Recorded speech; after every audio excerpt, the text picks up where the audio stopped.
Greetings and salutations, and this is Tech Plays here, back with more Sonic Generations, and we are continuing on to Crisis City Act 1. And for context, I'm actually doing this commentary the same day I did the commentary for last week's videos for this one.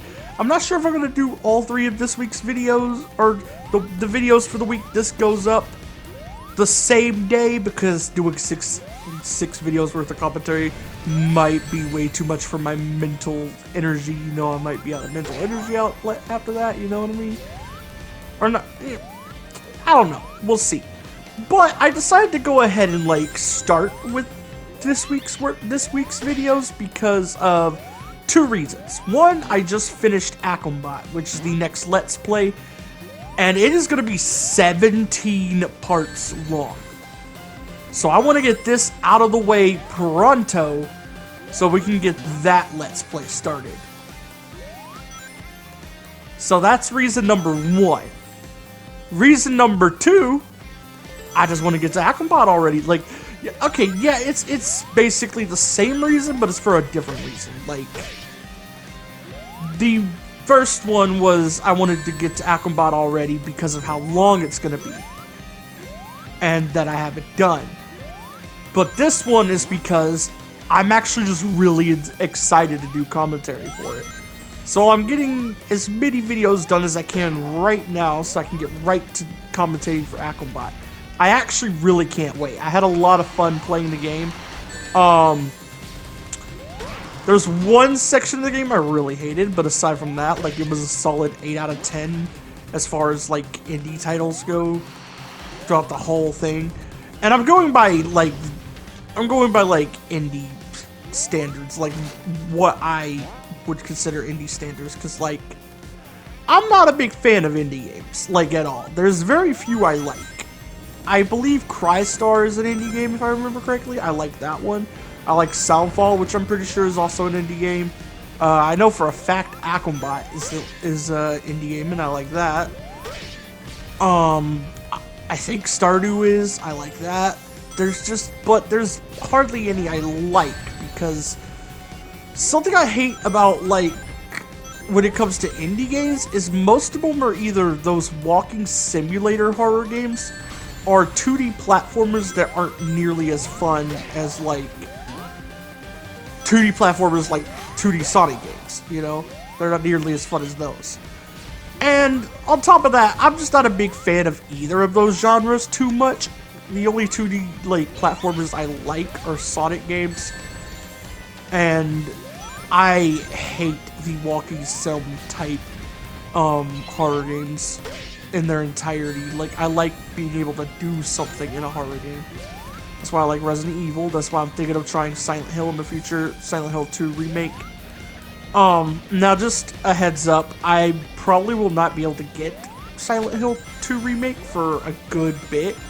Next month, well, I have to save up for next month to get a new phone because my phone port is fucked up and I'm barely able to charge it anymore, and it's going to take a few weeks to save up enough money, so I'm trying to save up to get a new phone next month, and then the month after that, I have to pay for PlayStation Plus to renew it for a year, because I had only gotten 6 months for it, and I need to renew it for a year in February. So 2 different months I gotta save up a bit of money for in a row. So I'm not gonna be able to get, like, at least for those 2 months, maybe even 3, because I've been spending a good amount of money on games, but it's been very low for the most part. The most money I've spent at a time on games this year was $50, and that was for Sonic and Shadow Generations. Technically 60, because I did buy the Deluxe Edition expansion after the fact. But, yeah. That's the most I've spent on games at a time, and I've only, like, I only buy games, like, maybe 3 times a year. I believe... Okay, that's a lie. I actually forgot about a couple games I bought at the beginning of the year. I bought, what was it?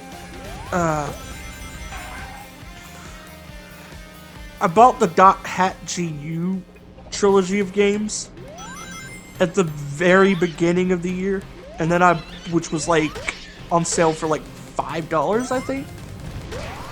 And when I bought that, I also pre-ordered the PS5 version of Hi-Fi Rush, which was already available for pre-order at that time when it came out in March. That's a total of like, what, $35 right there? That was the first time I bought games this year.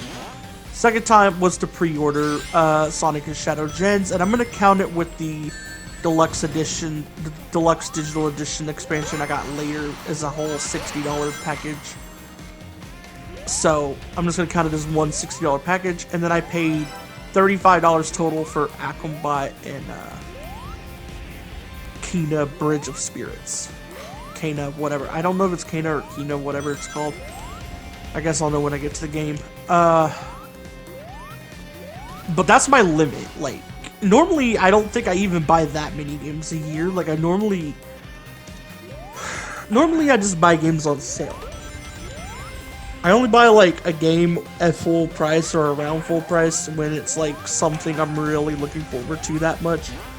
Cause like, you gotta keep in mind, I really want to play Silent Hill 2, but I'm not willing to spend, I wasn't willing to spend like, what was it, $70 on it? No, I'm gonna wait until either a price drop or until a month where I don't have much to pay for outside of like bills and stuff. So like, yeah. That's what I'm waiting for. Like, it's gonna be a while before I can do that. But we have other games in the meantime. I don't even know if I want to do Silent Hill 2 when I'll be able to get the game, because I might want to put it off until next October and play it late. I know it'll be a year late, I'm aware, but like, I feel like that'd be more fitting. I usually do an RE game around that time, I believe, if I remember correctly. I started RE Village back in 2022. I started RE Village around that time. It ended up going into like November, December, and January, I believe. That Let's Play, because I was playing it alongside Sonic Frontiers, which dropped shortly after. After I got RE Village. But yeah, I basically did RE Village in October 2022. The very end of it. I did RE Revelations this October. Did I do one for 2023? That's what I'm trying to remember. I know I didn't do one for 2021 because 2021 was before I had a more established schedule going on. So I know I didn't do one for 2021, but I'm actually really curious. Did I do one for 2023? Give me a second.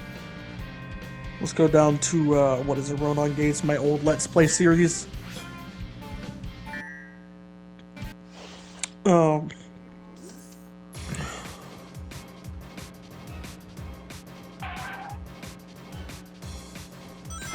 You just have to go to Season 3 of Ronan Games, which started with, Tales from the Borderlands. Okay. I don't know what month I did that game, but it doesn't matter. Didn't we do an RE game this season? I'm pretty sure we did an RE game that season. Yep, it was RE4, which I actually did not do in October, but I think I did the DLC in October, because I think the... I'm gonna check, by the way, just to make sure I'm right. But the RE4 video started in June and went all the way down into, checking. Went all the way down into August. It's 3 months, and then going down. I did Resident Evil 3 Remake too. When did I do that? Okay, yeah, I did do an RE game in October 2023. It was RE3. What about Separate Ways? Was that in October or was that like later? Also started in October. Yeah, okay, yeah. It's tradition. We do a horror game in October every year. But it's always been Resident Evil because I'm really picky on horror games. I know I've been talking about like other games this whole video when we're playing one of the levels I said was higher up on my list. And it really is. This level really is higher up on my list, especially like the classic Sonic side of it, which is really awesome. There's a couple things weaker on the modern Sonic. Like, okay, here's the thing. I think I like established before that I do like the modern Sonic version of most of these levels more. But there are a few exceptions. I like the classic version of Crisis City more. Same with Planet Wisp. I like the classic version of Speed Highway more, and I like the classic version of Sky Sanctuary more. But the rest of the levels, with the exception of Green Hill, the rest of the levels I like the modern stage more. I think Green Hill I'm kind of like, it's a tie, which overall makes them a tie. Something I feel like was a missed opportunity. And I hope they don't miss this opportunity going forward. I hope they do release DLC for this game that brings back other levels. I don't even care if it's paid DLC. They make us pay $5 for like a level pack of like 3 levels or something. I would not care. Dude, that DLC for this game would be epic. Like they could literally like show, hey, you don't need to own the PC version to get all this cool extra stuff. We can just add it into the game ourselves. I hope they do take advantage of that and do DLC for this game. It would be the smart thing to do because they missed that opportunity the last time. The only DLC they had was a Casino Night pinball table. I don't know why I was gonna say bingo. Pinball table. Blah. I don't know why I can't talk. That was the only DLC with the original generations was a Casino Night pinball table. They could definitely, they have a chance here. But back to what I was saying, something that I feel like was a missed opportunity was including like an extra level on the Sonic Gens side of things for the Digital Deluxe edition. Like just include one level. It could even be like, okay, they included Chaos Island in the Shadow Generation side of things. Maybe they wanted to include, like, a level version of Chronos Island for both modern and classic Sonic. That would have been neat. Would have been my ideal level choice, but you know, I feel like I've heard some people, like, disappointed they chose Rail Canyon for Shadow Generations, but I actually kind of like it. I do think that, like, Egg Fleet, and maybe even Casino Park if they could design the level way better than the Heroes version. But I feel like Egg Fleet or Casino Park would have been better than Rail Canyon, but I'm not mad at Rail Canyon. Same with Frog Forest, it probably would have also been better. I'm not mad at Rail Canyon for 2 reasons. Rail Canyon was like the first area that revealed these Shadow Clone Chamber things that would lead into the Shadow Clone arc in the next game, Shadow the Hedgehog. So it's kind of it's a little important to Shadow's past, just a bit, in my opinion. So is Egg Fleet, so they could have done Egg Fleet. Egg Fleet is the moment that really revealed those capsules were holding Shadow copies, even if it wasn't Shadow that saw them. Like, it would have been like, I think Egg Fleet should have been the stage they did, personally. Especially since they included Metal Overlord, who's boss of the original Sonic Heroes uses Egg Fleet and Final Fortress. Egg Fleet and Final Fortress assets. It would have been even cooler too if they would have, like, instead of combining Egg Fleet and Final Fortress like they do with Rail Canyon and Bullet Station or Seaside Hill and Ocean Palace, it would have been cool if, like, Act 1, the 3D act, was Egg Fleet, and then the 2D act was Final Fortress. But they were both, you know, still called both Egg Fleet, but you know what I mean. Okay, we are at the end of the level here. Let's go! How'd we do? Terrible, didn't we? Not too... This game gives you B ranks, so I can't even say that's good or bad. Like, this game just hands out B ranks. When it comes to like A ranks, kind of too, like a lot of these levels kind of hand out A ranks. S ranks are a bit tough, depending. Oh, gotta go quiet. Best character in the series.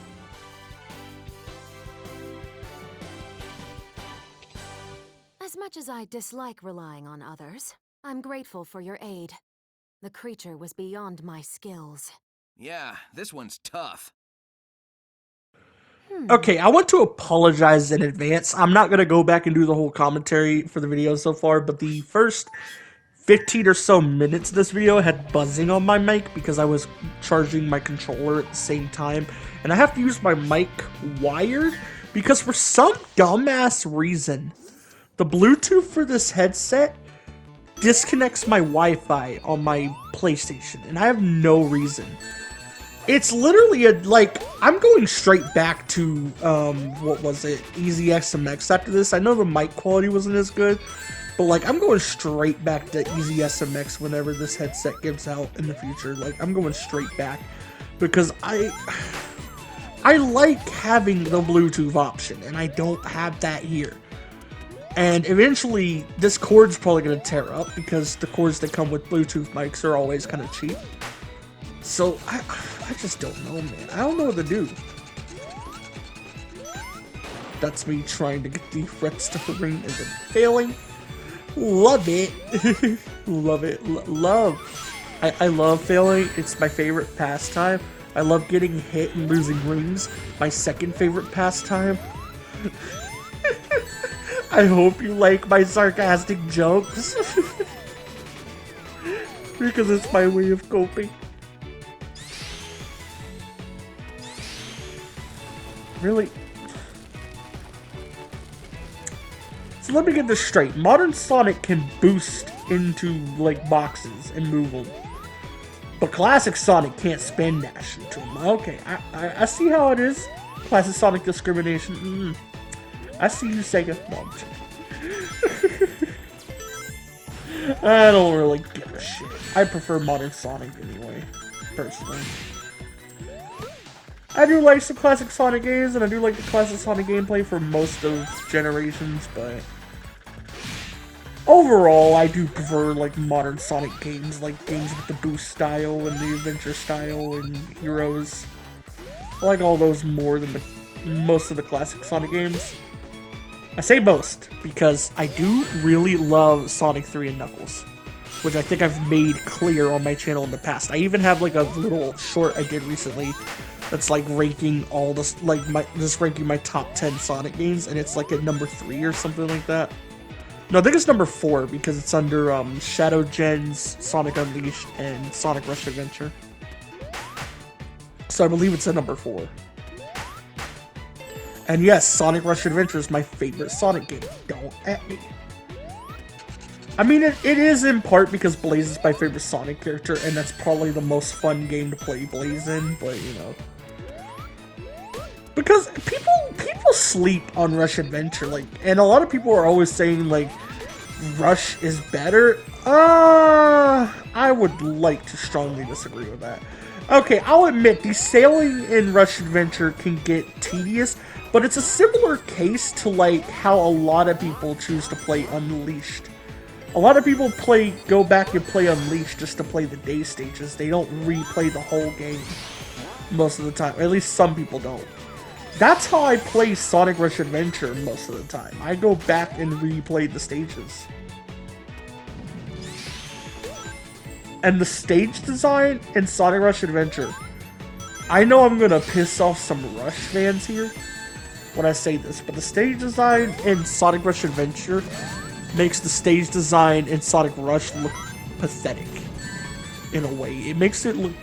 It doesn't look terrible by comparison, but it looks like weaker in a lot of areas. Sonic Rush Adventure also has the better bosses, don't at me, and the better soundtrack.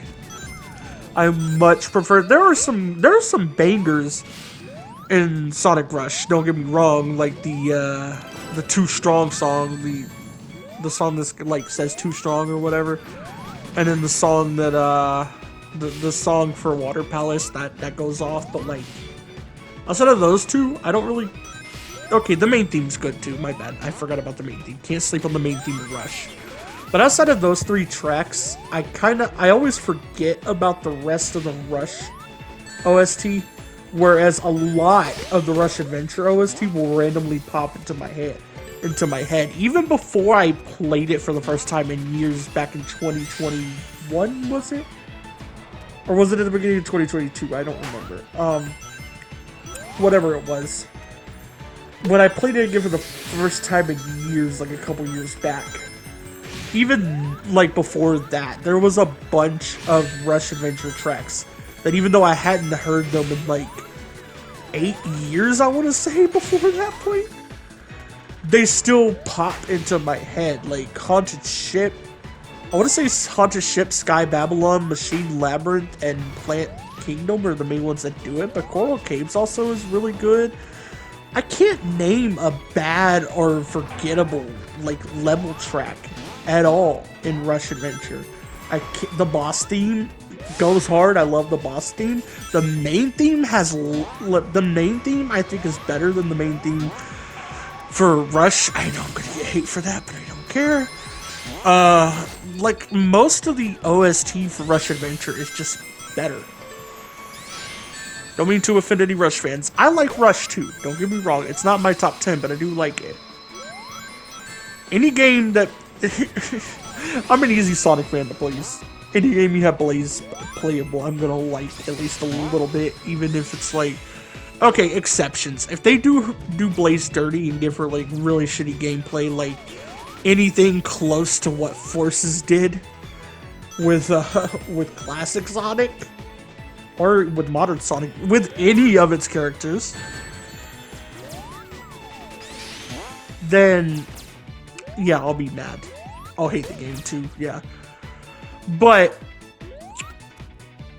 as long as the gameplay is at least decent, if I can play Blaze in the game, I'm gonna like it at least a little bit. The exception to that being the biggest exception to that being 06, because I'm not an 06 fan, but look at it this way. I love Team Sonic Racing. I love Sonic Rush Adventure. I like Sonic Rush.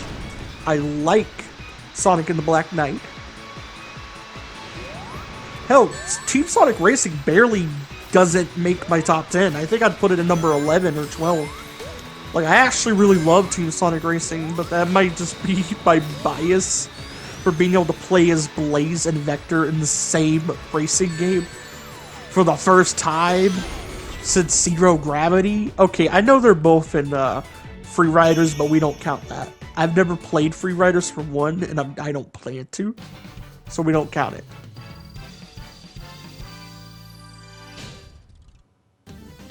There we go. Hell yeah. Not an S rank, but an A rank is pretty good. A rank is pretty good indeed. Now, normally I would go on to the second act, but this video's been running on for a long time, so we're gonna have to end it off here, so bye!